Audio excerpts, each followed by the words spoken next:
So guys, you know I've been following the Pixel 6a. If you subscribe to this channel, if you're not subscribed, go ahead and get subscribed. The Pixel 6a, guys, has been a very solid device.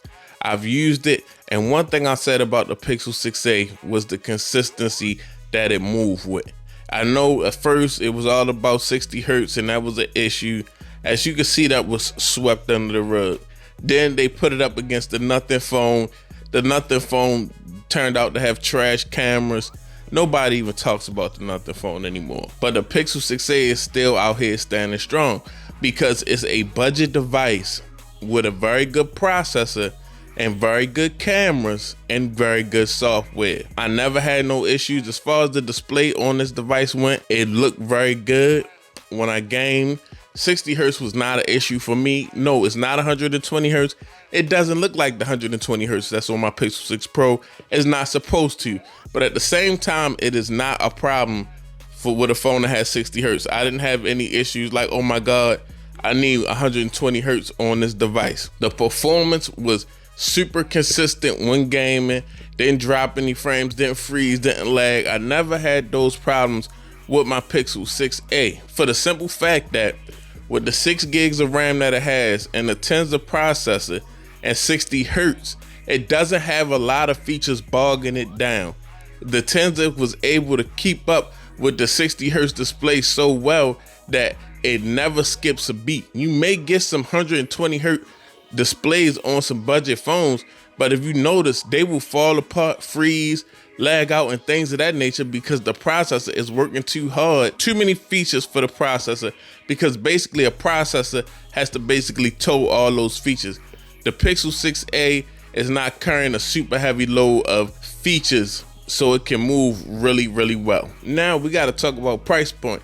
Of course, the Pixel 6a dropped at $449, but I've seen the Pixel 6a at Best Buy for as low as $299, and I haven't even checked the used market yet. If you wanted to get into this Google ecosystem for real, a Pixel 6a is definitely a great pickup, a great introduction, especially if you on a budget. Yes, we have the biggest and the baddest pick. We got the Pixel 6 Pro, which is also on great deals right now because the Pixel 7 Pro is coming out. But the cheapest you can get a brand new device right now is the Pixel 6a, and I feel like you're gonna get a lot of the experience that you would get with any of the bigger or newer Pixels. They might not be exactly the same, but you're gonna get a quality Pixel experience. And I feel like in today's time, people are looking for the good deals. And I think also another thing we forget about is still people that like smaller, minimal devices. Everybody doesn't want a pro device. Everybody doesn't want a 6.7 inch screen. It's people that still think 6.1 inch screens are really good. Look at the iPhones. Look at the 13 and the 14. People love those little phones.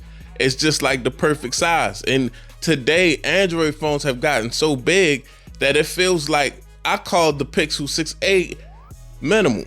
But really, honestly, it's not a minimal device because that is really should be an average size for a device. That should be considered average.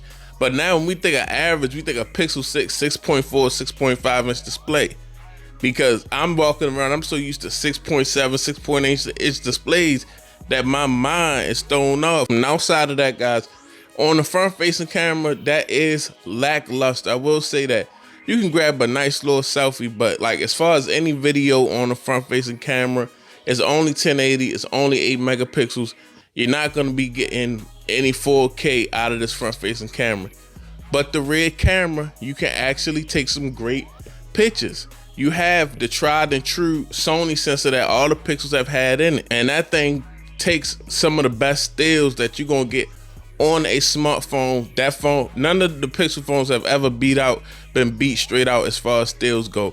And you can record 4K 60 frames per second video all on this phone that you can go to Best Buy with activation and get for $300 brand new. My love for the Pixel 6a is what Google was able to do at a low price point, and even at that price point, even at that MSRP, I knew it was gonna get cheaper, and now it is cheaper. So when you're looking for a budget device, I feel like That's a consistent device. That's a good experience for the money that you are paying, the money that you could get it for. The $300 to $400 you could get it for, you can get a quality budget experience. A lot of times when we think about budget phones, we think about going with manufacturers we normally wouldn't go with. We think about phones that normally don't get software updates and things of that nature. But this phone is by Google. It's going to get it's got the newest Android 13 running really well. So I mean, you can't beat the proposition of what you getting for what you paying on the Pixel 6a with any phone on the market, to me, as high as the market is. So definitely, anybody that's trying to get into the Google ecosystem, as you see, is growing. Hey, we got watches coming, we got tablets coming, and you want to maybe you just want to try it out. Maybe you got an iPhone and you don't want to go all in. You want to try some Google goodness out. You could try it on that level. You don't have to fully invest all the way $1,000 off the break. Pixel 6a is a really good experience. It's your man BG Tech Life. If you're not subscribed, get subscribed. Go ahead, follow me on Instagram and Twitter, BG_Tech Life. I'm out. Peace.